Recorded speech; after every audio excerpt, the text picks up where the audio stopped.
Distinguished guests, panelists, colleagues, and my dear students, good afternoon. I welcome you all to this important webinar on remembering the Rohingya genocide of 2017, waiting for justice. May I request you all to turn off your microphone for the smooth transmission of our speech. The background of the atrocities against the Rohingya goes back a few decades now. However, atrocities during August 2017 crossed the experiences of the previous episodes. Thus, nearly a million of Rohingya had to flee from their homeland Myanmar to the neighboring nation Bangladesh. Their villages were burnt, community people were killed, women, girls were brutally raped during this atrocity, which is termed as the textbook example of ethnic cleansing. The Rohingya communities in various places repeatedly demanded that the UN declare 25th August as Genocide Day. Bangladesh has been hosting the Rohingya since the beginning of the crisis. The extended makeshift camp for the Rohingyas in Cox's Bazar has become one of the largest refugee camps in the world. Under this backdrop, the Center for Peace Studies of SIPG at North-South University has organized this webinar to discuss the present condition and the way forward of the Rohingya crisis on this Rohingya Genocide Remembrance Day. The Center for Peace Studies has been organizing seminar, webinar, training courses on various areas of the Rohingya crisis since its inception. We organized a 2-day-long international seminar in 2019 at NSU on the Rohingya crisis. The Center for Peace Studies has also running a short course on the Rohingya crisis and recently has completed one short course on humanitarianism and diplomacy. Today, we have with us as the panelist Dr. Raymond Lau, Dr. Ishrat Zakia Sultana, Ms. Jainab Arkani, and Ambassador Schweidenhock. Let me introduce the panelists with the audience now. Dr. Raymond Lau is an assistant professor at the Department of Political Science and Sociology. He has completed doctoral research from the University of Queensland in political science. His doctoral research focused on responding to mass atrocities, the responsibility to protect, and the responsibility to punish. He also has an MA from Macquarie University, Australia. Dr. Ishrat Zakia Sultana is an assistant professor in the Department of Political Science and Sociology at North-South University. She is also serving as the coordinator of CPS. Her doctoral research focuses on identity construction of Rohingya crisis in Bangladesh. She worked with FAO, UNDP, and UNICEF Bangladesh, and many other organizations, offering technical and strategic advice to the concerned government and development partners on empowerment of disadvantaged people. Ms. Jainab Arkani was born in Butidong of Rakhine State, Myanmar. Now she's staying in Canada. Ms. Jainab came to Canada in 2007 and started to help the newly arrived Rohingya refugees from Bangladesh refugee camps with their post-settlement work. She's the founder of Rohingya Language School in Canada. She's also a community development coordinator of the Rohingya Association of Canada. Ms. Jainab highlights the Rohingya crisis through awareness campaign in various places. Now let me introduce Ambassador Schweidenhock. Ambassador Schweidenhock, who is a professorial fellow at North-South University, and he's also a senior advisor on migration and humanitarian policy of IOM, Dhaka. He was the Foreign Secretary of Bangladesh from 2013 to December 2019. Ambassador Hawk also served as a director for migration policy and global relation division of IOM based in Geneva from 2009 to 2012. Ambassador Hawk has also been extensively engaged in negotiation associated with the Rohingya crisis.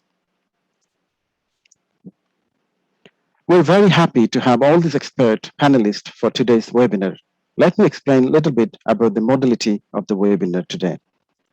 We'll have in total 3 rounds. For the first round, I would like to ask each of the panelists one question. Each panelist will have about 5 minutes to respond. We'll continue with this format for 2 rounds. In the third round, we'll open the floor for questions and answers. I'd also request the audience to write their questions in the chat box referring to the appropriate speaker, panelist, so that I pass this to the relevant panelist. Without any further delay, I'd now like to invite Dr. Raymond Lau. My question to Dr. Raymond Lau would be to briefly bring out the comparative perspective of genocides in different contexts, as you have worked in the context of Darfur, Uganda, and Sudan. And I would also like to request you to relate this perspective with the Rohingya genocide. Dr. Raymond Lau, please. Good afternoon, everyone. First of all, thank you very much for Dr. Bubu, Siddiqui, for your very generous introduction. Glad to be here, getting involved in this very timely and important discussion. So, in responding to your question, I think the starting point is there is no denying the fact that this commission of genocide and mass atrocities has been a recurring phenomenon throughout the world. I think one of the probable reasons, most probable reason, is because in the eyes of the founders of the United Nations, the UN, what they have been preoccupied with is about addressing the problem of states waging wars against each other, okay, other than addressing problem of how states treat their citizens or people within the borders. But my argument that I'm trying to make here perhaps is in the context of the emergence of the responsibility to protect, in short from the R2B principle, and the establishment of the International Criminal Court, the ICC. Okay, what we're seeing here is there has been a changing international expectation in terms of how the response to this genocides and mass atrocities, in terms of preventing and stopping them in a more consistent and effective manner. So the cases, what I'm doing here is not about directly talking about the Rohingya crisis, but perhaps what I can offer my preliminary observation on this issue is by looking into two cases. One case, the case of northern Uganda and the case of Darfur, Sudan. So for the case of northern Uganda, I think many of you may be aware of this. Okay, this has been known as one of the longest ongoing conflicts in Africa since its eruption in 1986. Okay, what it involves is a rebel group called the Law Resistance Army, in short from the LRA, okay, being led by Joseph Kony. And the group has been notorious for abducting thousands of children to use as child soldiers or sex slaves. And for a very long period of time, okay, the government has not been able to respond to these atrocity crimes being committed, okay, by the Law Resistance Army in terms of its failure to protect its people, okay, from these atrocities being committed by the LRA. So in terms of government's ways of responding to this crisis, military solution has been used, okay, but not successful whatsoever. The government has also been trying to introduce what they call a policy of protected village. But in this sense, again, what this so-called protected village policy involves is about government's efforts to forcibly transferring or displacing those people into one particular spot in what they call the protected villages. But the problem is this policy, just like the military solution, has not been able to provide adequate protection for the people. So the last thing, okay, that the government is trying to do is about referring this case, okay, to the International Criminal Court. So this has made this situation concerning the LRA as the very first test case being handled, okay, by the International Criminal Court since its establishment in 2003.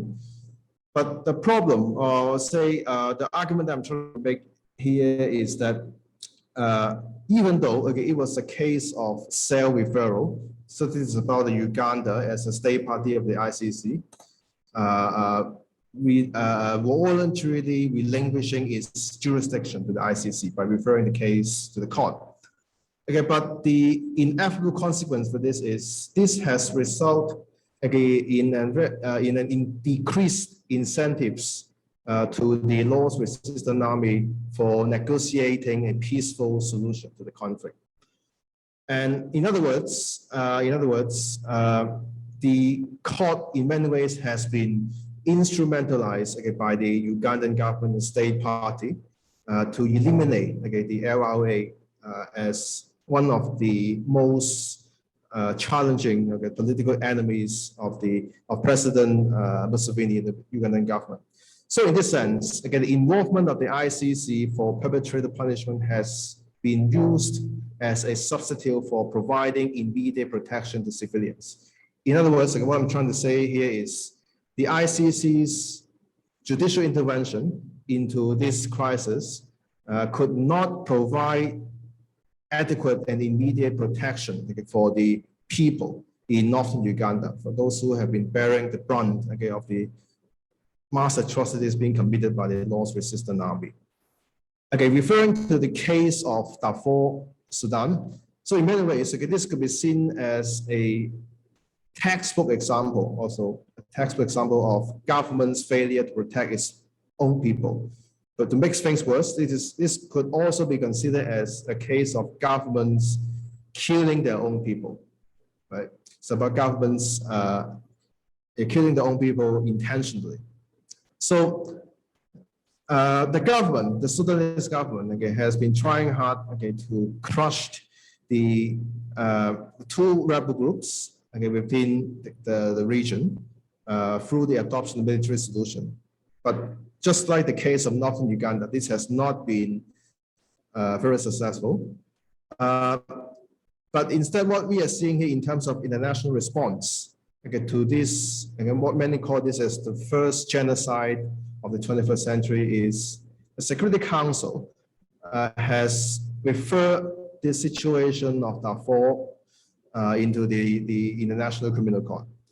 But the problem, as we are seeing, is this Security Council's referral of the situation to the court has not fundamentally changed the situation.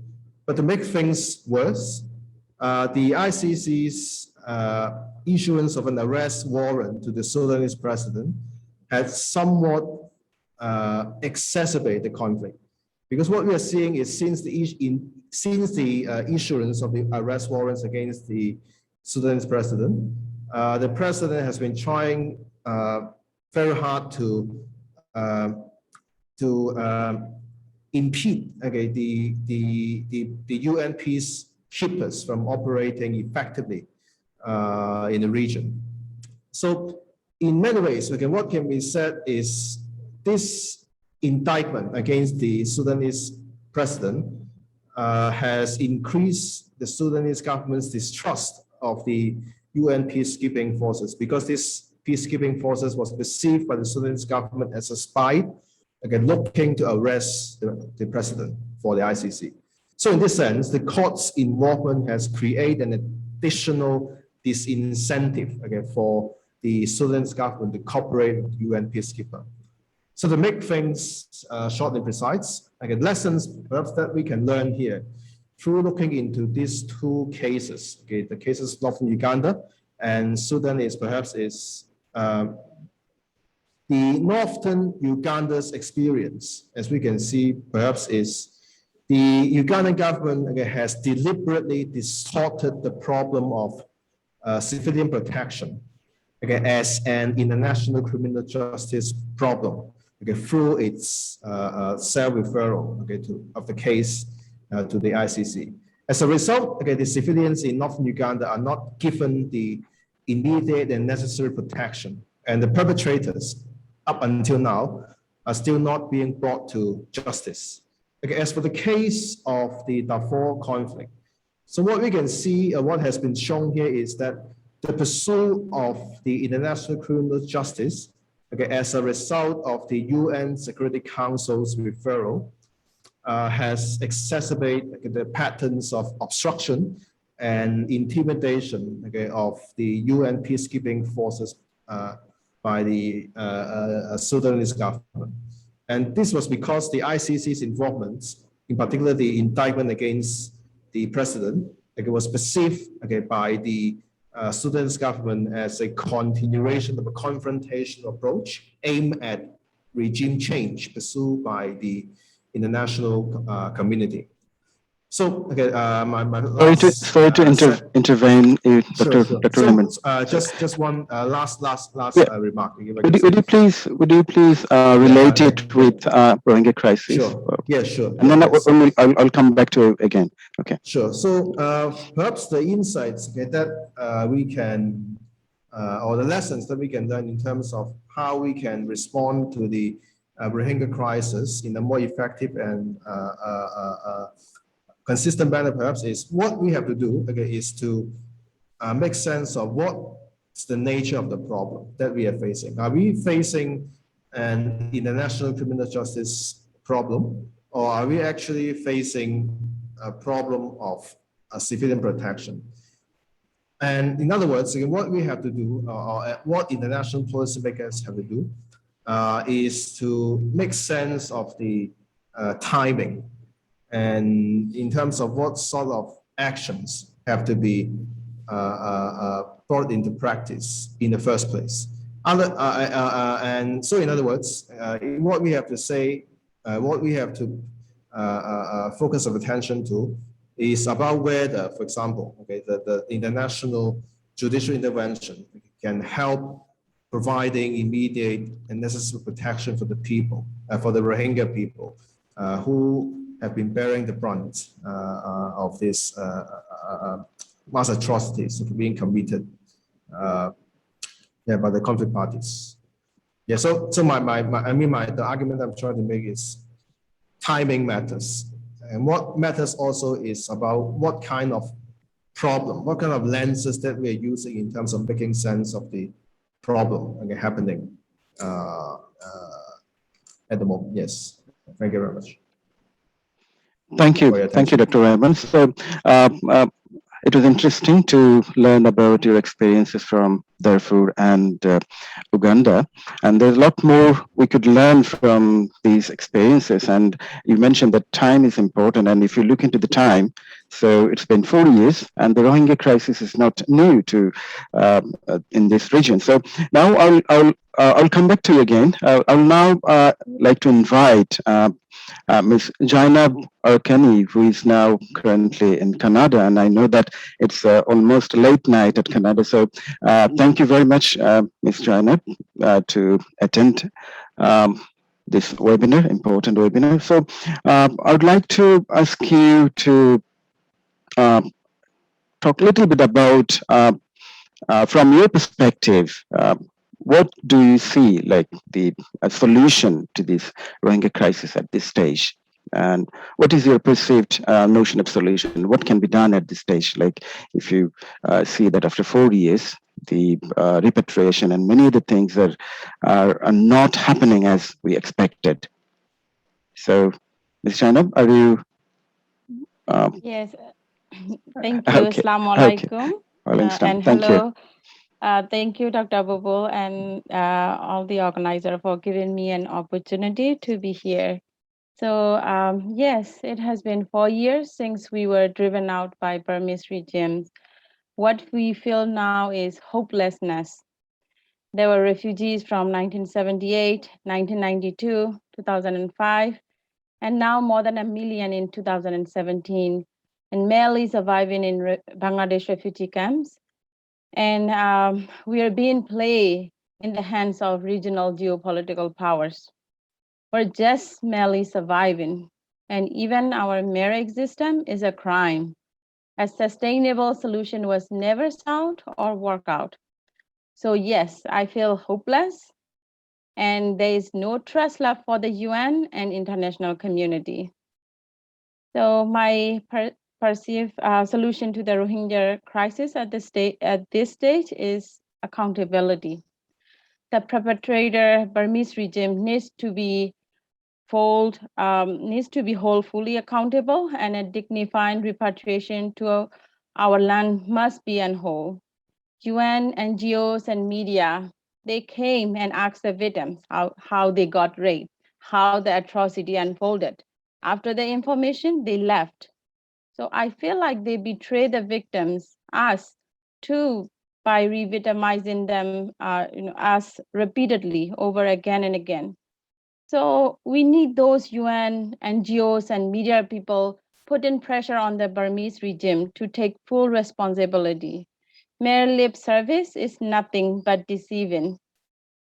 Burmese regime must resettle the Rohingya from IDP first, reinstate their full citizenship and all the rights that they deserve. They should be resettled to their original place of dwelling. Then the victims in Bangladesh camps will see and accept it as first step to a genuine and dignified repatriation process. So that is the only way to achieve a sustainable solution to Rohingya crisis. That's what I believe. That's what I feel. Thank you, Ms. Jainab. So would you please little bit highlight some of the challenges that why repatriation is not happening, like you mentioned about the issue of accountability and justice issue. So do you like to focus a little bit on that? Like what are the key challenges and barriers that we're witnessing at this moment? Sure. So first of all, why repatriation is not happening is they are not, the Burmese military is not honest. And because in 2012, massive massacre, so most Rohingya people from Sittwe and other parts, they were put in IDPs. And and then they're kept there. So Burmese government is telling that they're ready to repatriate, but how? And some families they did go back, but they were put in jail. So how can we believe that they're if we go back and they won't put us in the IDPs? And how long we have to stay in the IDPs and our children and young people futures? So we cannot trust them. So that's why we would like to see that the Rohingya from IDPs first they have to be resettled into their original place of dwelling, and then they have to reinstate their full citizenship. That's the only way that we can believe that we can see that the Burmese regime is trustworthy. Otherwise, we cannot believe them, and we have been suffering since 1942, and I'm not sure how long. So they have to show us. Thank you, Ms. Jainab. So we also expect that we'll soon have a sustainable resolution to this Rohingya crisis. And you mentioned about historical perspective. So I would now like to invite Dr. Ishrat Zakia Sultana, who worked her PhD on the identity crisis of Rohingya refugees, and I would like to ask to Dr. Sultana about explaining her perspective about, that what sort of livelihood challenges that Rohingya refugees have been facing at the moment in the Cox's Bazar camps. And I know that you have recently visited the camps from the Center of Peace Studies, and after 4 years, and today I was looking at the report, a daily study, and it says that there consistently a decline of funding as well to manage this huge displaced population to Bangladesh. So I would now like to invite Dr. Sultana to touch upon all these issues. And you have 5 to 6 minutes. Dr. Sultana, please. Thank you very much for having me in this webinar. And we remember this day, and we totally understand the importance of remembering this day for the Rohingya. So regarding the livelihood challenges, I would first like to focus on the way they live. We often hear the term that Rohingya people are put in a confined camp, right? We often hear this term, particularly from the international organizations. So can we call the camp confined? I think the answer is yes or no. But the next question comes is, although we know about their living condition, their livelihood situation, can Bangladesh afford providing better support to them? So keeping this question in mind, from my experience, what I know that they do receive, the Rohingya community receive different kinds of support from the government, particularly to fulfill their basic needs, their food and accommodation. But what about the livelihood situation? Now, it is said that if a refugee community lives in a place for years, the place turns into a village. And the same thing has happened for the Rohingya community in Bangladesh. A good number of them either work in the local stores or the local markets, and many of them even own some of the stores to manage their livelihoods. But the question may come again, while the government provides support, why do they come to the mainstream job market? Why do they look for the livelihood opportunity? I'm not sure if there was any government-supported research conducted on this, but the reality shows that it's the human nature. It's 1.1 million people, right? And it is probably quite impossible to keep them confined and make it sure that they are not entering in the local job market. And there are a couple of reasons to consider.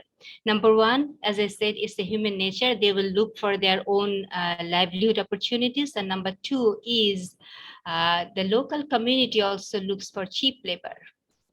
So we can see that it affects ultimately quite negatively on the employment of the local people, whether it is in the construction field or in the salt bed or in the department or stores or the local market, whatever, wherever the situation is. Now, the livelihood situation, if we talk about the peace build projects to resolve this crisis, I think that is quite impossible. The Rohingya community do face livelihood challenges, but this is part of the entire crisis. We cannot just focus on skill building and providing them livelihood opportunities, and we cannot just hope that the livelihood opportunities will be created and the problem will be solved. We have to look at holistically until and unless the entire Rohingya issue is resolved, the livelihood challenges will be there. So that's how I'd like to address the first question. Regarding the second question, as you have asked about my experience in my recent visit in the camps, I would say that it was quite an interesting experience, quite a positive experience. We have been talking and listening about the negative stories, the negative things, but amid all this, my trip to the Rohingya camp and the purpose I visited there was quite interesting. It was a joint project organized with Art Solution and NGO, and the project was focusing on art, how Rohingya children can demonstrate their potentials through art. An art competition was organized with Rohingya children and also children from the host community. And it was fantastic to see how both of them jointly participated in this competition. And after this competition, both of them appreciated their work. Although initially the idea was to organize this event in the camp, but the camp authority discouraged to have this event in the camp, and we totally understand the reason. But at Thainkali and Palankhali, in two locations, the event was finally organized, and tremendously positive responses were noticeable from the Rohingya community and the host community, particularly from the children.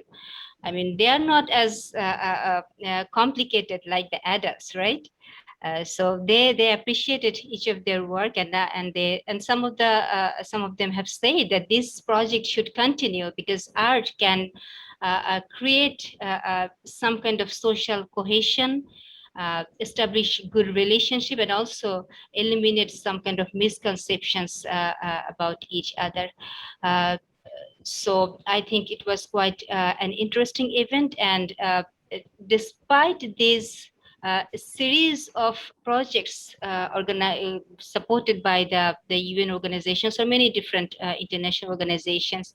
I think this is a unique project where art was focused to connect the children from the Rohingya community and the host community. Thank you. Thank you, Dr. Sultana. So I'd also like to hear from you, not for this round, I'll come back to you, but I'm just giving some heads up so you can think about it. Like you mentioned about challenges of livelihood issues at the camp. So do you think that if the issue of FDMN, the way Bangladesh is approaching them, and also it's a dilemma for Bangladesh, right? So if they're not been recognized as refugees, so what do you see the possibility to ensure other rights of these displaced community to Bangladesh? So I'll come back to you with this question after we hear from Ambassador Schweidenhock. So thank you, Dr. Sultana. So I would like to invite Ambassador Hawk to discuss about the geopolitical and bilateral complexities and challenges that we've been witnessing to resolve this Rohingya refugee crisis at this moment. And that all these challenges, and also about this after 4 years and several attempts of repatriation has failed due to inactiveness or lack of cooperation from Myanmar government, and also although we have like Myanmar signed repatriation deal with Bangladesh, but nothing is not happening. So can I invite Ambassador Hawk to reflect his views on this? Thank you. Thank you very much, Professor Bulbul, for moderating this session. Also to Professor Tawfiq and the CPS for organizing. It's a very, I think this is the first time where formally people are getting together to remember what happened in 2017. 25th of August or around that period. So it's in a way it's a train setter. That's how I see. Now, in order to respond to your questions, let me sort of quickly go through a reality check.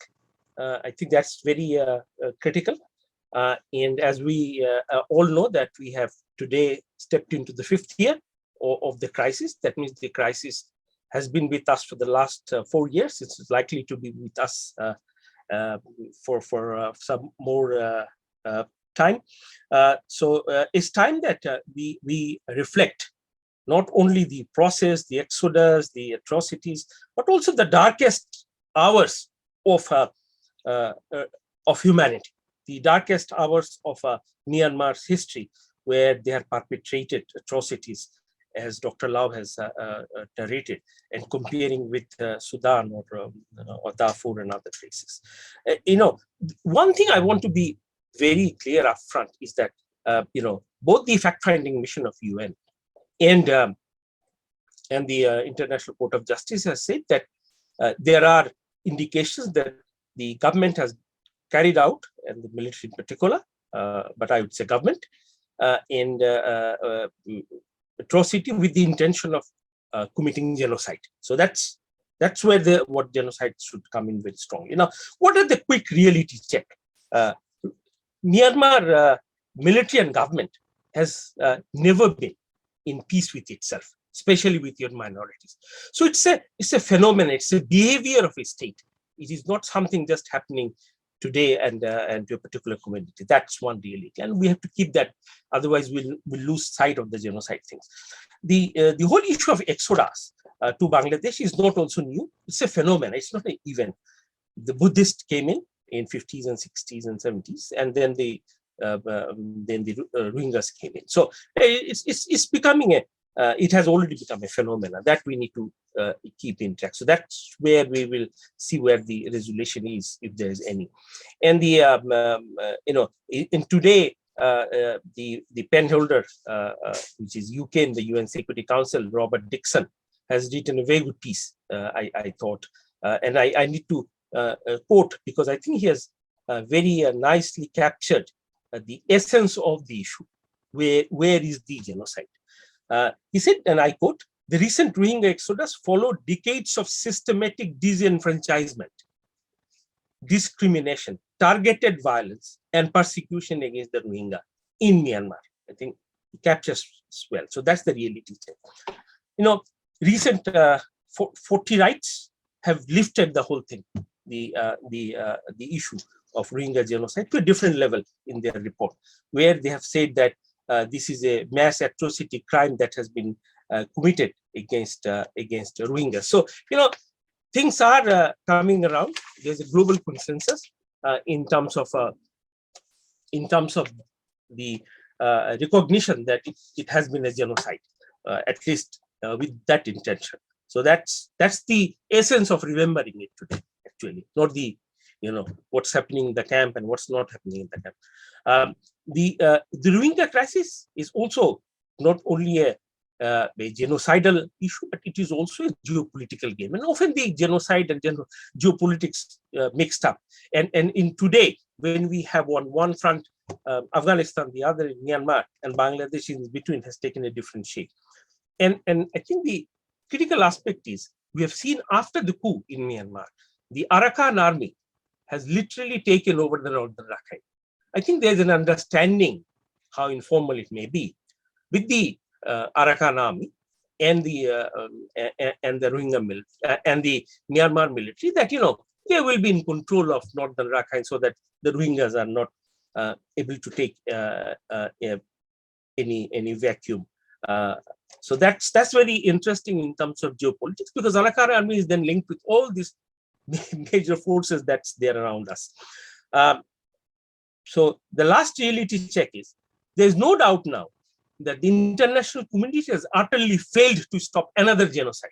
So the whole world, the slogan of never again has failed once again. And I'm waiting to see whether it is Afghanistan the next or somewhere else. The slogan will go, and we will continue to say the never again, but always there is an occasion to do this. So that's one. And the other very discouraging part is that international community is losing its interest in the Rohingya issue. They're thinking it is Bangladesh's problem. It is it is a Rohingya problem. It's none of their problem. That's very pathetic. So that's my reality check. Now, what are the challenges? And I'll stop with the challenges, so that next round I'll come back with a little bit of a way forward. First is, we have a new category of, I'm sorry to use the word category of victim of genocide, which is the Rohingya community. So let's bring that onto the platform. There should not be any hesitation saying that this is a new victim of genocide called Rohingya community globally. And they continue to suffer. It's not that it has stopped. Bangladesh also faces formidable challenges, including in terms of the geopolitical game that they have put themselves in by hosting these people. So that's the other part of the point. And there's a declining interest. Not only you have, Dr. Bulbul has mentioned about declining supports, but in every sense of the word, it has fallen from the radar. So that's the challenge. So dignified return, voluntary return, safe return has become almost an illusion. So that's the issue. What is the way out? So possibly in the second round, we'll look at it. Thank you. Thank you, Mr. Hawk. So you brought out this entire issue of geopolitics and also perspective very well. And so you and also Dr. Lau mentioned about timing, like in your speeches, like since we're delaying, like we're entering into 5th year. So as time goes on, so international community may have lose interest, you rightly mentioned. So I now would like to hear from Dr. Raymond that what can be done, like if you think about experiences that we have, like we're not learning from history, right? So there are many genocides happening in different places of the world, and we mentioned a few of them, and Rohingya crisis is one of them at the moment. And if you would like to see that in terms of repatriation and the Rohingya crisis, and if you would like to see from the role of ICJ and also ICC and also international community. So what can be done from this international perspective to address this Rohingya crisis? Dr. Raymond. Okay. Thank you, Professor Gugu, for the question. Yeah, I share the view of Ambassador Huck, okay, in terms of the international community's declining interest into the Rohingya issue. I think this has also been the problem facing, say, in terms of the national's response to the Darfur conflict. So I mean, what we can see actually is the attention span of the international community tends to be relatively short. And this is, unfortunately, this is also what we are seeing the current situation facing the Rohingya people. So I think what is important for the national policymakers to do, okay, is I think this issue, okay, should be once again be at least part of the agenda items, okay, being referred or being discussed, okay, by the UN Security Council, because just because 1 billion people being hosted by the Bangladesh government, on the one hand, definitely this is a very heavy burden, responsibility for the Bangladeshi government. But on the other hand, I think it is also equally important for us to see or to frame this as an issue which may have impact on the maintenance of the national peace and security. Right? And so in this sense, this is definitely should be the focus of attention for the UN Security Council. But of course, I also share the view of Ambassador Huck that the geopolitics definitely still will remain, right, an issue, okay, which the international policymakers must overcome. Yeah, but I mean, I think what I would like to say is still timing does matter, but at the same time,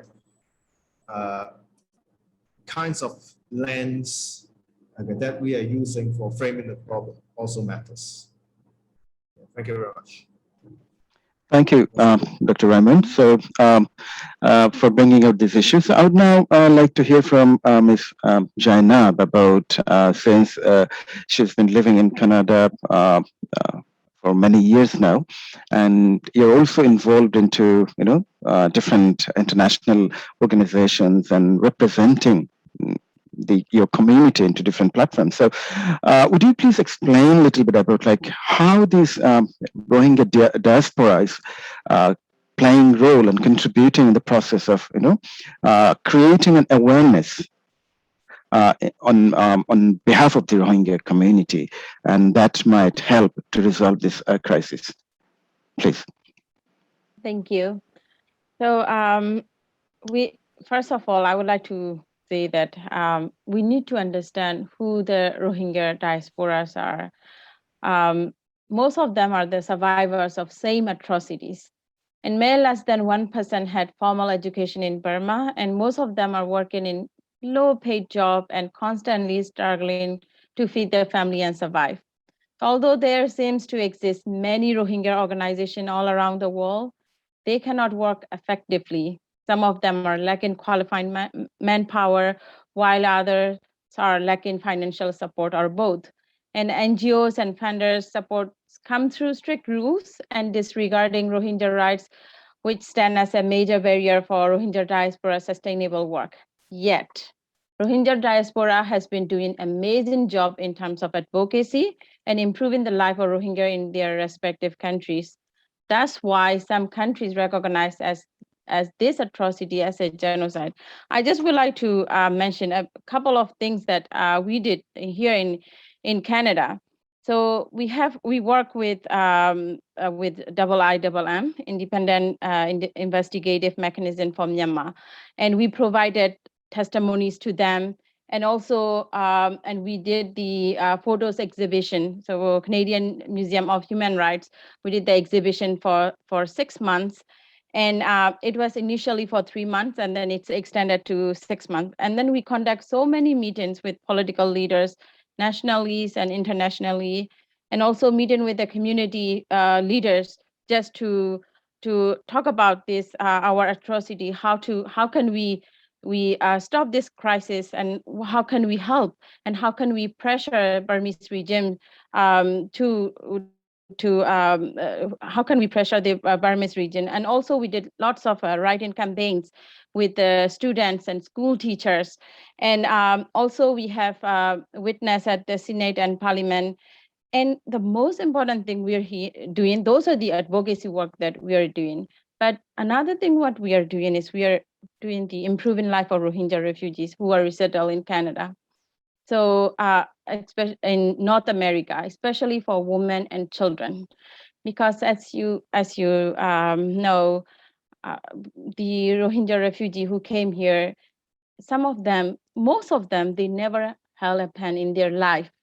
When they came here, everything is new. They have to learn everything from the beginning. So those are the programs we are conducting, and especially for women and children, so that they can start a new life here. They can go out, they can study, they can work, they can stand on their feet. So that's what we are doing here as a Rohingya diaspora, not only in Canada but also around the world. Thank you, Ms. Zainab. So just before I move into our next panelist, I'd like to just a follow-up question. Like, do you see that the Rohingya, you rightly mentioned that Rohingya diaspora is not unique one or similar one, right? Like, it's a not homogeneous community as such, but do you see that connection between different continents, like diaspora community, like in North America, Europe, UK, or Australia? Do you have any sort of coalition who can work together to promote your rights into the international arena? We have been working together actually, but if you see in different perspective, different point, you can see different. But people, we are working together because our main goal is only one thing. We would like to help our people. We would like to reinstate our citizenship, and we would like to get full rights in Burma and stop the genocide. So that's our main goal, and we have been doing it. So whenever it's different, we all have differences, but our main goal is one. So international community has to see we have different backgrounds, so we'll have different thinking idea, but because we have one main goal, international community has to work with all of us. It's different. It's a colorful world, not only one color. We cannot be one.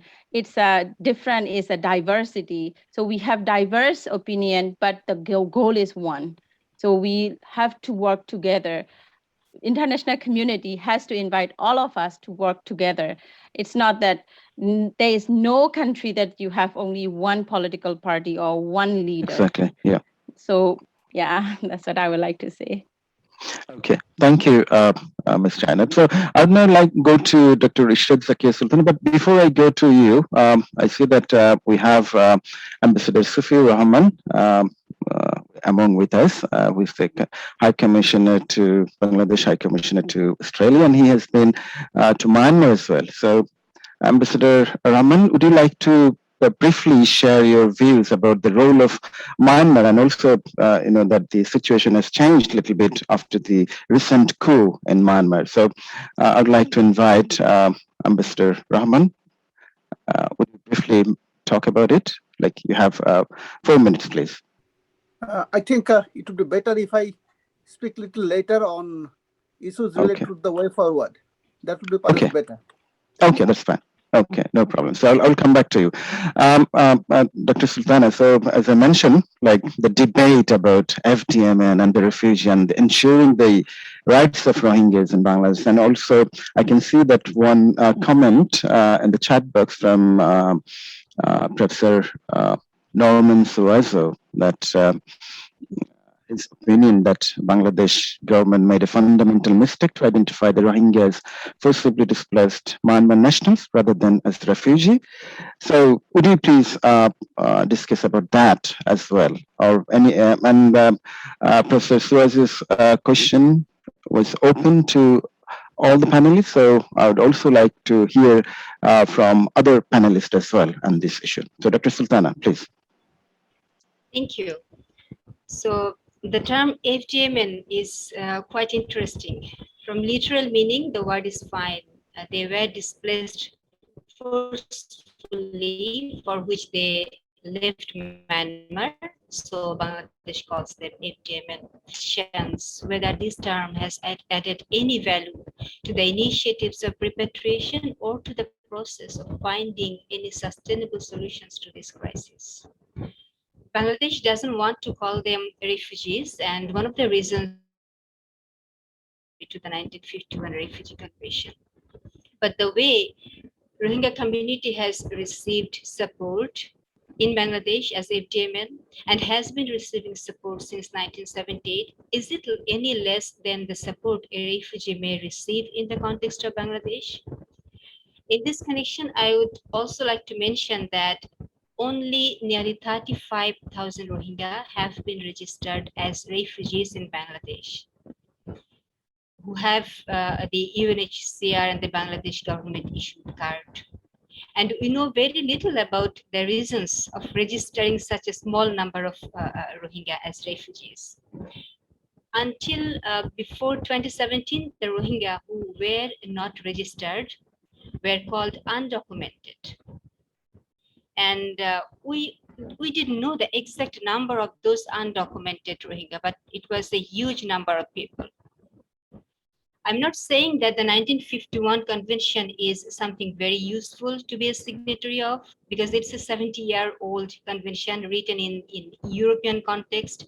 So obviously it may not have any relevance in how today's world faces challenges in dealing with the displaced people, particularly the refugees. But my understanding is whether enough thought was given before labeling them as FDMN. If it was the idea that if Bangladesh calls them FGMN, it would be easy for Bangladesh to repatriate them, I would say it was wrong. Rather, by calling them refugees, might have opened the window to initiate dialogues with other countries for resettlement. Because the main point here is we see that by calling them FGMN, it didn't help us to expedite the repatriation process or to provide some kind of any special facilities to them. We are providing support to them the way we can afford, right? So I do not find any justification of calling them FDMN, particularly when it comes to the discussion of repatriation or resettlement. Does that answer to your question? Thank you, Dr. Sultana. So, do you see it as a barrier for their overall, like from Bangladesh government perspective, like it's a barrier or dilemma, like for ensuring livelihood facilities, other livelihood facilities, not just to maintain their daily needs or some of the basic needs? Could you repeat the question, please? I missed the first part because of network issues. Okay, I'm saying that do you see it as a barrier or challenges to ensure other rights, not just like maintaining a few basic rights for the Rohingya, but if you think about, like you mentioned, about holistic manner, so from that perspective, do you see it as a key barrier for Bangladesh or dilemma for Bangladesh? Well, calling them FGMN, I don't see it's a barrier for the type of challenges they face for their livelihood opportunities. Because as I said, that it is related to the entire crisis, their education, problems, health service, livelihood, and everything is related to the entire crisis, right? So we are not like Canada, Zainab can tell better, where refugees are given status as refugees to go to the education institutions, to earn their degrees, even to enter the job market in the formal job sector. And we are not in a position to have those kind of things in our policies at this moment. We are totally that's totally understandable. But then the question comes, by calling them FDMN, whether we were able to prevent them from entering the local job market and not impacting, not affecting the local job market negatively. I would say no, we couldn't do that. So, and even if we have called them refugees, whether that would earn any change in this sector, any positive change in this sector. It's about the entire policies, and I'm not a policy expert, how we can mainstream these people if we want to, and how, if we want to not mainstream them, how we can lead them, how we can let them live a decent, dignified life until they're repatriated or until the resettlement takes place. Okay, thank you, Dr. Sultan. I can fully understand that it's the complete complexity of this terminology issue and also dilemma for us. And I see that we have Brigadier General Dr. M. Sakathasan with us. I would come back to you, sir, if I just like to hear from Ambassador Schweidenhock, and then I will come back to you to hear about your opinion. So, Ambassador Hock, would you like to come again and discuss about the way forward, like where we are now and what can be done to resolve this crisis after 4 years of this genocide? Dr. Hock, please. Sorry, Ambassador Hock, please. Mike, sir, you're muted. Before we do that, I think we need to know what the Rohingya community desires, and they have articulated their position very nicely. And Ms. Arakani has also said that what they sort of desire to get out of a process in terms of resolving the issue. I was just trying to find out, recall that in 2018, 19, 17, what were their demands placed to the Secretary Generals and to other incoming visitors? They were primarily centering around 5. I think we need to remember that if you're remembering the genocide. One is that Myanmar citizenship. That's almost a non-negotiable thing, it seems, for them. Second is the safety and security in Myanmar.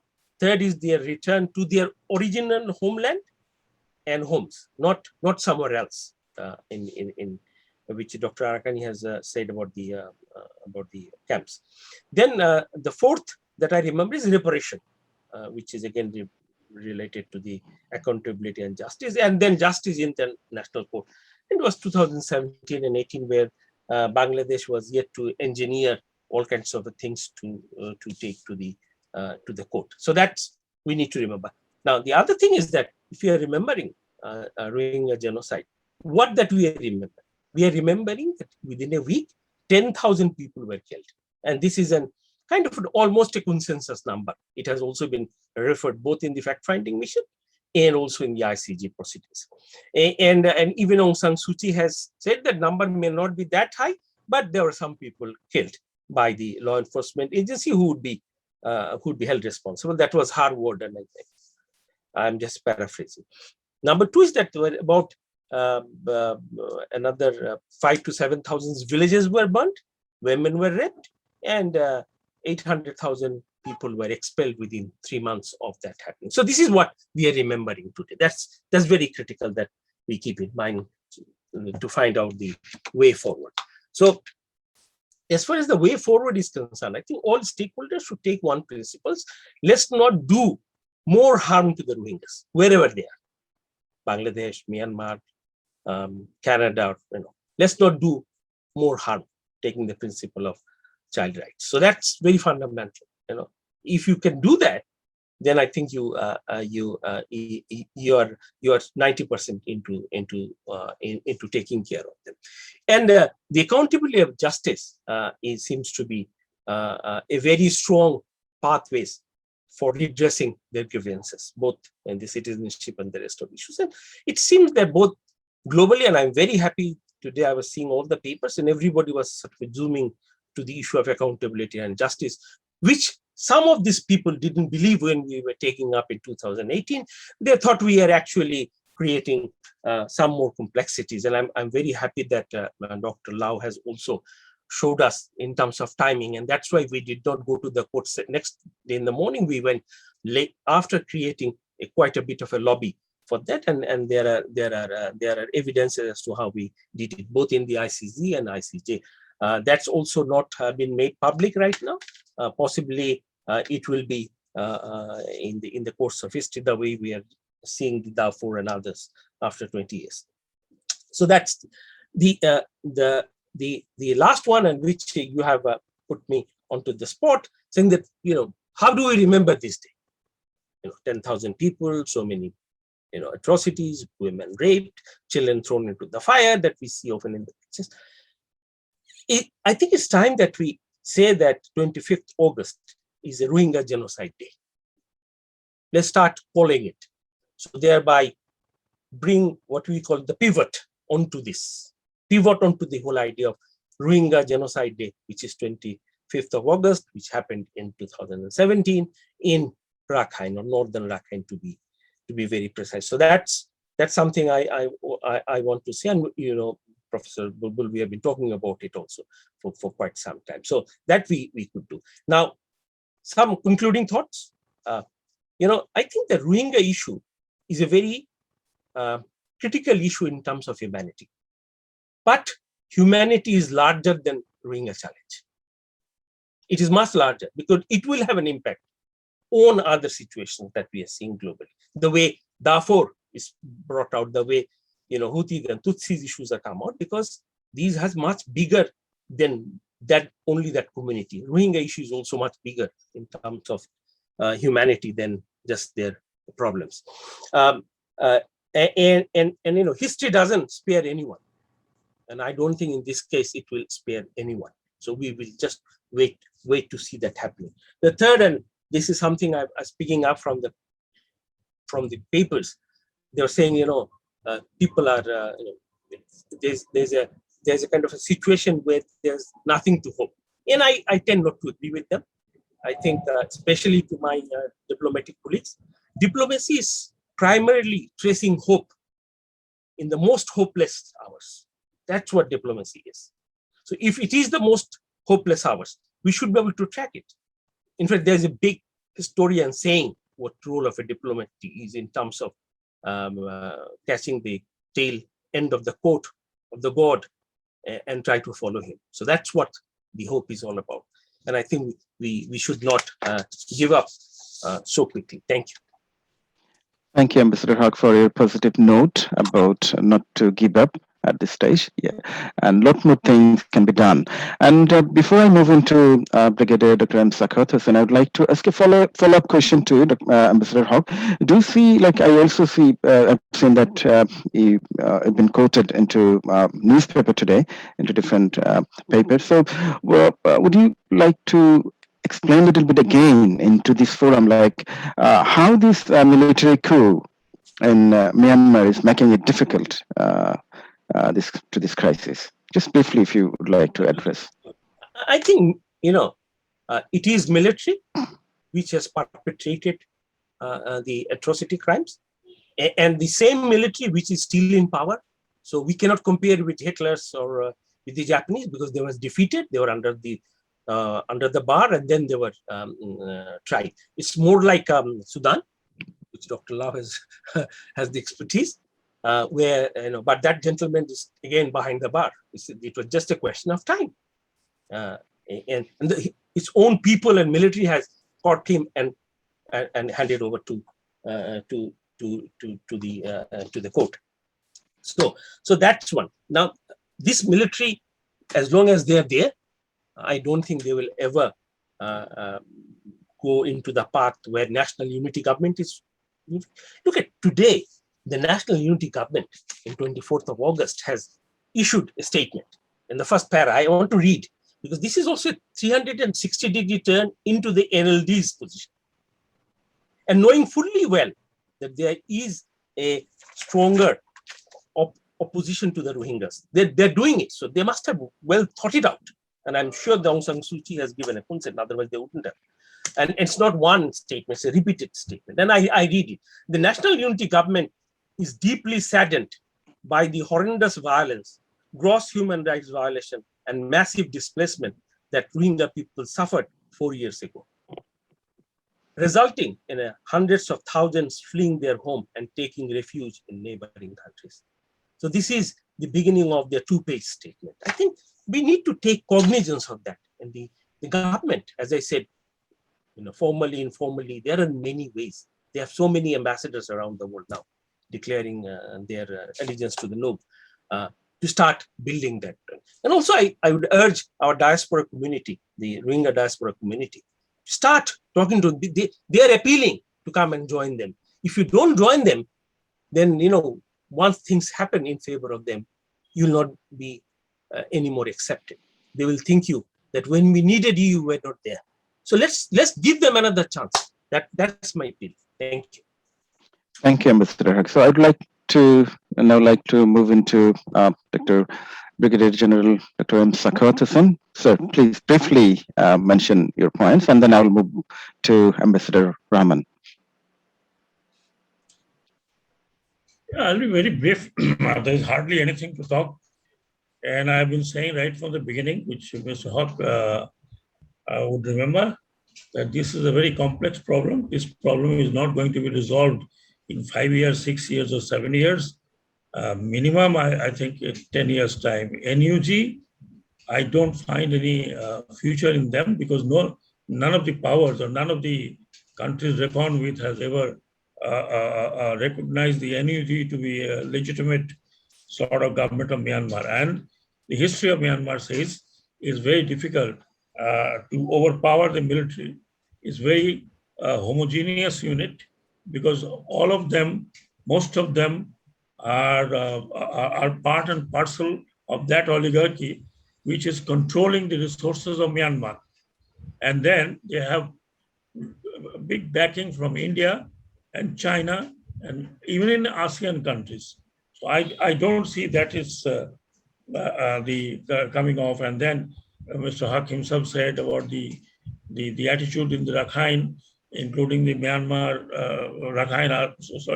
Arakan army, who are now calling the shot, and it will be very difficult. If Bangladesh has to negotiate, it has to negotiate with three parties.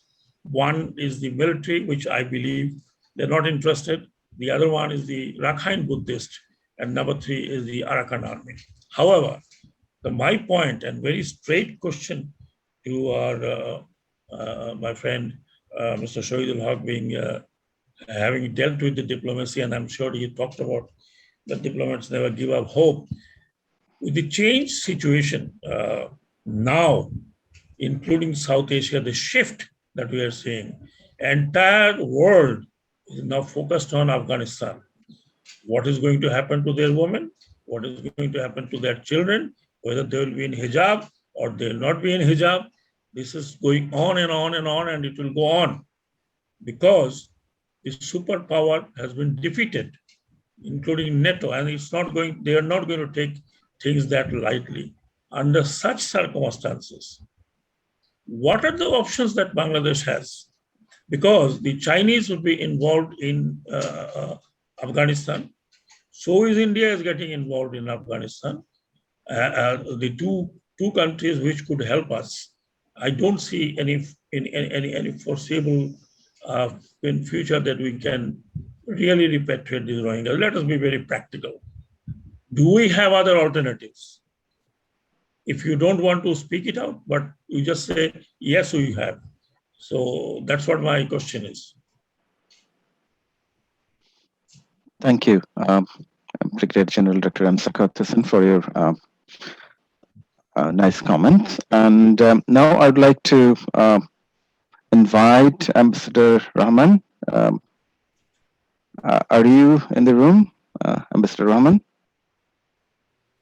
Yes. Can you hear me? Yeah, yeah. Yes. Go on, please. Yes. Good afternoon. In fact, we have had quite a a bit of a discussion on this, but let me start from where the last two speakers have ended, on the question of retaining hope or just succumbing to hopelessness. Which one should we do? So first and foremost, that what we tend to believe, that the situation in Afghanistan will certainly take away the entire focus of the globe, and certainly the Rohingya issue will be buried under all kind of lack of focus. That is one concern. But it might also happen that emergence of a totally new kind of geopolitical challenge in Central Asia and around Afghanistan might compel those countries which have so far not been committed on the Rohingya issue to think otherwise. Let me explain slightly differently. All these years now, the major powers in our neighborhood has remained inactive. I should not name them, but it is well known to all of us. But now the situation is changing.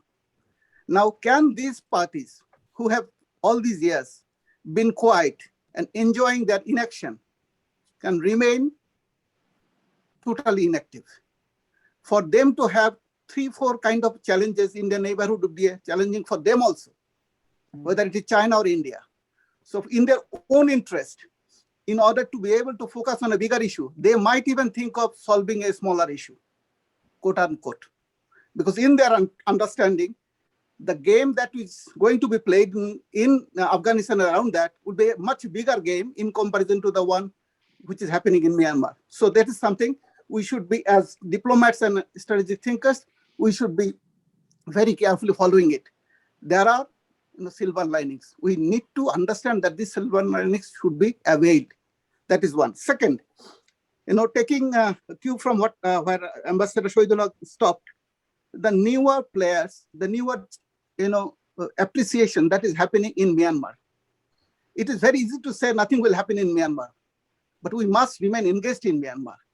So as an operative there, quote unquote, what we felt that it was actually an alliance of 4 major forces in Myanmar that was against the Rohingyas.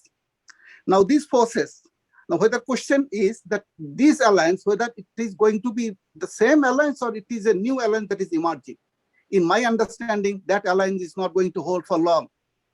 The majoritarianism in Myanmar is now taking a different shape.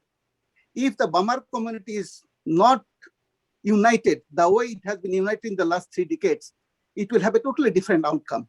And we can see the fractures emanating in the Bamar community, the dominant one. Now, if that is why, please don't dismiss the NUG experimentation. It creates a new kind of equation there. And if you can divide the two from the military and the Bama, then it's a totally new ball game. And there the smaller players, like the ethnic parties, can then make a real difference, which is not possible, which was not possible in the earlier 2 decades. So it is very important that we carefully discern these changes that we see in case of NUG, whether it is with full support of the interned leadership or without their support. The newer generation will certainly demand something new, which will be much more easier in the greater context of inclusion in Myanmar, the federal structure in Myanmar, and the Rohingya solution must be sought within that context. Alone, it will not happen. This has been our an understanding. And if somebody has ever thought that within 6 months these problems will be over and they will return, that was actually a daydreaming kind of thing. At least as a practitioner, as an ambassador sitting there, I never felt that way. So, and the question somebody might ask, then why did you sign this bilateral agreements? It is like purchasing an umbrella for a rainy day. So there is nothing wrong in buying an umbrella, keeping it with you, so that if there is a rain, you can use that umbrella in the most appropriate time. So we did that. Now, as far as the way forward is concerned, let me also say a few things. With the newer sentiments emanating from within Myanmar, the NUG we have discussed.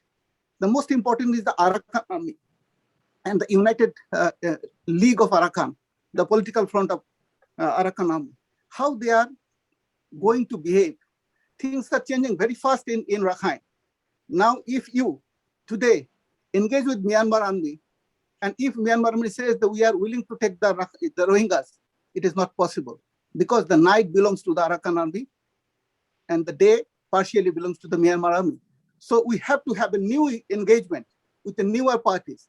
These newer parties, in my understanding, whatever I knew and whatever I even know today, would be much better to negotiate than the Myanmar Army. So that is where I find some hope. And as far as the international community's failure is concerned, we know their failure, but at the same time, there are little openings also.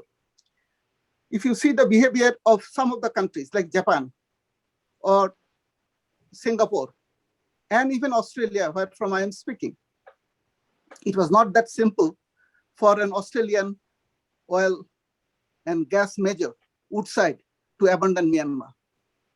There are reasons. Things happen and things will happen, but the question is, we have to have tenacity and the durability in our belief that engagement is a solution.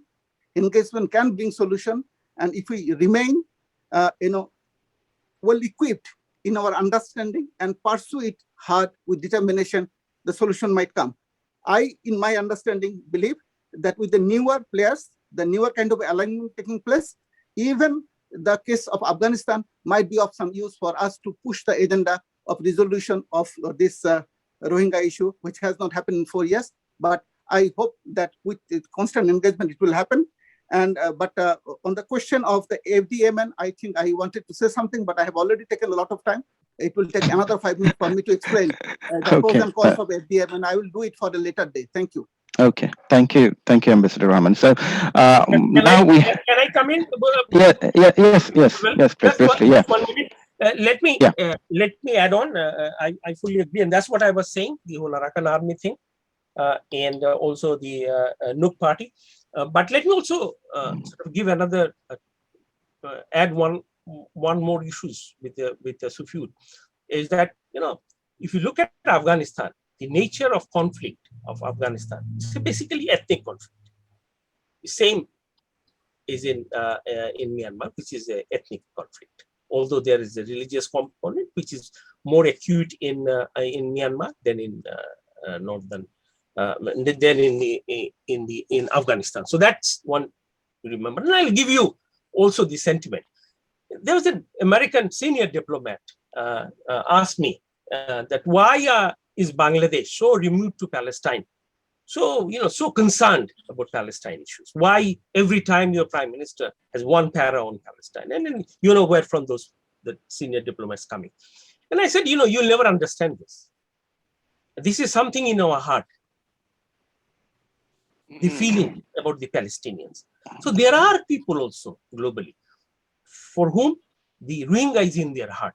They will continue to raise it, and years after years. So that you have to take into consideration and think, if Taliban started taking Rohingya into the heart, what will happen? Thank you.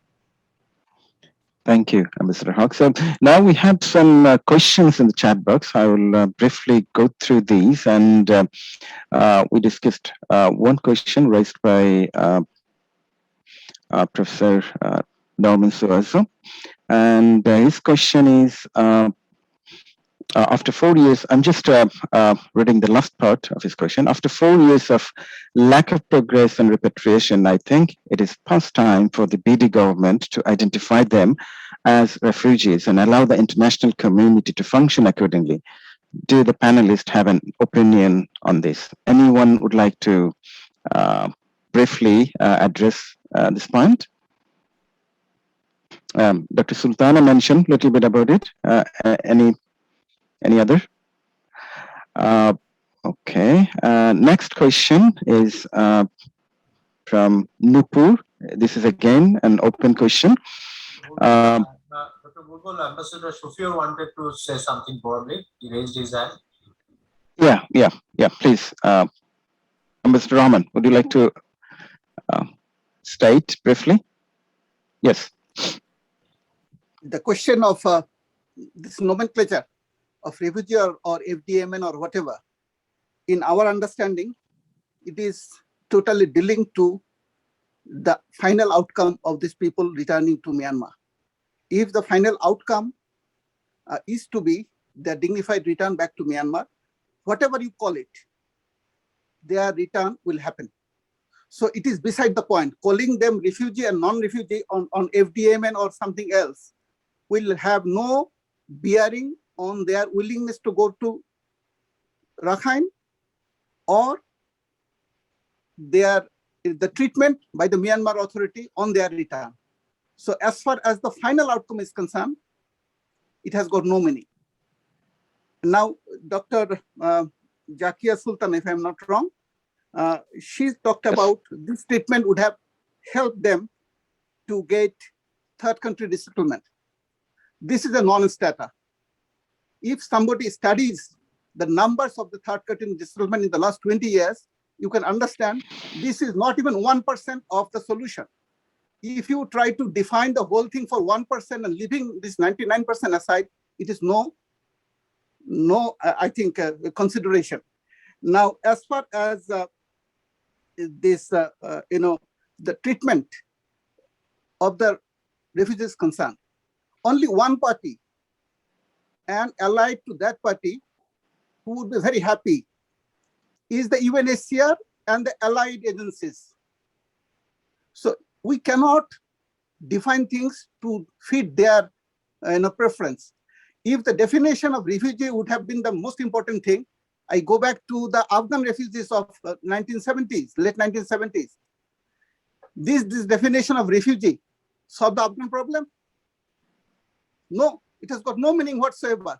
At some point of time, it was 8 million. Now it is 1.5 million in Pakistan. I'm not talking about other countries. So this definition didn't impact. It actually, the situation in Afghanistan impacted the movement of people. Here also, the situation in Rakhine, or for that matter, the approach of the Myanmaris, whether through the NUG or through the Myanmar army or Arakan army or other players, that will define the outcome, not the terminology. Thank you. Okay, thank you, Mr. Rahman. Professor Bulbul, I Yes. think we have done injustice to our senior colleague, Dr. Brigadier General Shakawat. I think, is he around still? Because he posed a question and we haven't answered actually. Oh, sorry. Sir, are you around? I think. No, I think he has left. Yeah. So, Well, I was keeping this for the no. question and answer. Yes. The reason that he actually what we are suggesting is, do we have an option B, the alternative, the use of force that we talked about in the class the other day? That's he was heading towards. Is the time that we start thinking that. I strongly feel that we are still not there, and I don't think that will be something visible will settle the issue. Rather, it will become more unstable and bring in other actors whom we don't want to be in our neighborhood to play a more destructive role. So thank you. I think we should have answered him right away. Yeah, okay, thank you, Mr. Haq. So we have some other questions. So to Dr. Sultana, you have a question from Ankita Datta. Shall I read it, or it says, what about the Vashanchar relocation and the livelihood of the Rohingyas there? And also another question about a relationship between host and the refugee Rohingya community. It's the question from Nupur. Would you like to address these two questions? Sure, thank you. So regarding this relocation, until now, we know that 18,000 Rohingya from Cox's Bazar have been relocated to Bhasanchar. And in July, we have seen in media that among these 18,000, 2,800 of them received 13 types of materials from the government to manage their livelihood, such as rickshaw vans, goats, and many other items that could help them to create their livelihood opportunities among themselves, which is definitely great, and it was much needed because we know that there is rare or no opportunity for their livelihood in Bhasanchar. But then the question comes, If we plan to relocate 100,000 Rohingya to Bhasanchar, that means more 80,000 will join soon, step by step. Would it be a wise decision to spend money this way, to continue sending these gift items for their livelihood, to create the livelihood opportunities in Bhasanchar for that 100,000 people? I'm not sure if that could solve the problem of livelihood opportunities in Bhasanchar.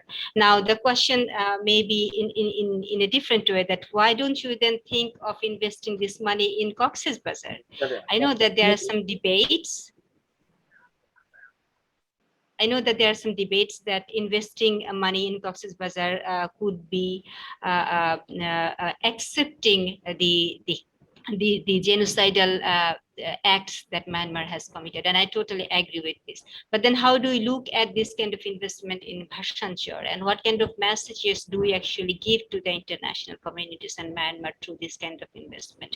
And to create this livelihood opportunity in Myanmar, this gave a positive message to the UN agencies, and you might have seen in the media that UN is going to be part of this Bhasanchar project from this year, from September.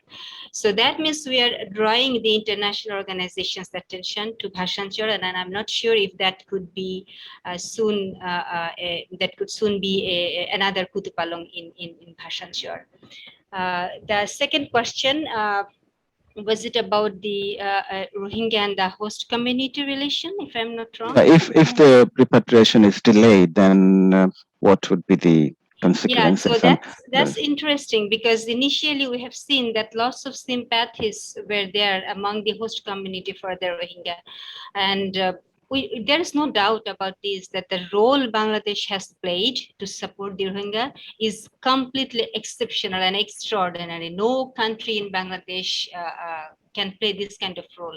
Having so many limitations, so many difficulties, so many crises, Bangladesh accepted this huge number of Rohingya. So no doubt about the role of the Bangladesh. But then generosity and humanity and finding a solution to the crisis, I think all of these need to think more critically. And the way we are passing days, we see that some kind of hostilities have been growing among the host communities, like the relationship between the host community and the Rohingya is not that smooth that we have seen in the past. And during my research also in 2016, I have seen that they complained that if there is any hostile situation between the Rohingya children and the host community children, the law enforcement agencies stood beside the host community children. So things have been changing, right? Because how many more the host community people will accept these people in their land? So that's a realistic question. That's a common question. So again, but I say that still, despite all these hostilities and the evidence of how the local employment has been suffering, the environment has been suffering, economy has been suffering in Cox's Bazar area, there is still positive relationship between the host community and the Rohingya people. And that's because we are generally generous. We are naturally very generous to support these people who are stateless and vulnerable. But the question comes at the end, whether this positive relationship or social cohesion will continue for a long time. Okay, thank you, Dr. Sultana. That's why, like, we are hearing a lot about bringing social cohesion, and Ambassador Hawk mentioned about an article about British High Commissioner, and he also talked about emphasized on that issue. So we're almost at the end of this webinar. We will take 2 questions, and then we'll observe 1 minute silence with the departed soul in 25th August in 2017. And with that, we'll end the webinar. But before I do that, we'll have 2. Dr. Raymond will have a floor, and we have 1 question from Sharmin to, I think it's to Ms. Jainab. Sharmin is asking, let me find the question. She has raised her hand. Why not you let her? Yeah, she has raised her hand. Shaman, would you like to briefly, yeah, Thank you. Assalamu alaikum and good Alex, afternoon, everyone. I'm from my please. office, but still I'm Okay, joining. Thank you. okay. Please be brief. So, Yeah. wait, thank you, sir. I have question for Shahidullah, sir. Anyone can also reply, no problem. Sir, the issue is whether these Rohingya leaders or the community members can establish or create just one unified platform from where they will raise their voice, whether in vocal or writing to the international community, donor, and for ICJ, anywhere. So unified voice, what they want, how they want dignified return to Myanmar, like all these issues. And what would be Bangladesh government's supports to form that unified platform? Thank you. Yes. Ambassador Hawk, would you like to respond? Yeah, no, thank you. Very good question. I think it needs another seminar but my short answer is absolutely. It's time. There are currently, there are two kind of broader cohorts. One is these people who are in the camp, the Rohingya, and they are also outside. Rohingya, Dr. Arakan is here representing them. So there's already a move outside that I'm aware of, where all the diaspora Rohingya community wants to have one organization. It's not still there because there's a major rift, but it looks like that there's a big discussion. So that's one. Within the camp, absolutely, time has come when we should have something like that within the existing norms and practices, and it should be very transparent within possibly with the full knowledge and consultation with the triple RC and others. So certainly that's an objective. The third one is that who is making this Rohingya atrocities known to the world. Lately I have noticed on a weekly basis the NUG representative who is in New York, the ambassador, the former ambassadors and PR, he is regularly sending a update. It's about 4 or 5 page update on the situation in Myanmar to the Secretary General, which is very interesting. And some of us are also getting a bit of it. And where they have also not only looking at the democracy, but also looking at what's happening in the Arakan, what is happening with the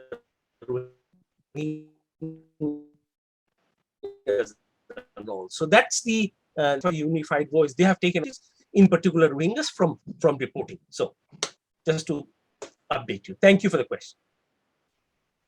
Thank you, Ambassador Hawk. So, Dr. Raymond, would you like to comment? I see that you raised your hand, and that would be your last comment from the panelist. Thanks, Professor Bulbul. I think Professor Swaso earlier, he has raised a very important point about the labeling. I mean, the issue at stake, in my opinion, is seeing this from an outside perspective, it is not totally fair for Dhaka to shoulder this responsibility alone. So in terms of prolonging the international community's attention span in this issue, I think this labeling of the people as refugee may help, let's say, prolonging this attention span of the international community into this issue. Although, as far as I know, Bangladesh is not yet the signatory of the UN 1951 Refugee Convention. But anyway, just a very quick question, if I can, for Ms. Akani. Since you are based in Canada, I'm just curious, I'm just wondering if the civil society organizations there are they being active in like making this issue known to the Canadian general public? Because what I'm seeing is one of the reasons why the Darfur conflict was being so well known to the international society is because the Save Darfur Coalition, right? They play a very crucial role in terms of raising international attention to the Darfur conflict. So I'm just wondering if the same, can happen, right? In terms of the role that the civil society organization can play in this Rohingya crisis. Yeah, thank you. Ms. China, would you like to respond? Yes, sir. Yes. So civil organization, we have been doing a lots of things. We did the demonstrations and all these things, and also Canada is the first country who named this atrocity as a genocide. And also we strip away Aung San Suu Kyi honorable citizenship. So we have been doing. I know it's not a lot, but we have been doing. Okay, thank you, Ms. China. So we're at the end of our webinar. So we'd like to observe 1 minute silence for the deported souls during the genocide in 2017, 25th of August. So I would now request everyone for 1 minute silence.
Thank you, everyone.